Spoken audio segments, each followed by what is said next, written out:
Hi everyone, I just wanted to tell you my favorite thing about this kangaroo floor mat, and that would be this beveled edge right here. So this is on an angle, if you can see. So this contours to your floor. So you're not gonna have a large lip right here that you're gonna catch your feet on while you're trying to walk by and trip over it. It really is a smooth, easy, just downward grade onto your actual flooring. I've had other mats where there's kind of a lip or it doesn't really bevel off, and I was always tripping on it, or my dogs were tripping on it. It was just a hazard. So give me 1 second and I will show you what it looks like on the floor.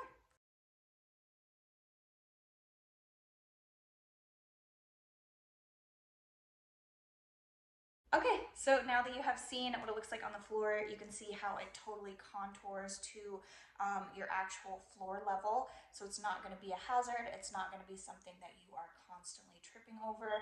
It's just really nice. I really like the design of it. So I hope this was helpful. Thank you.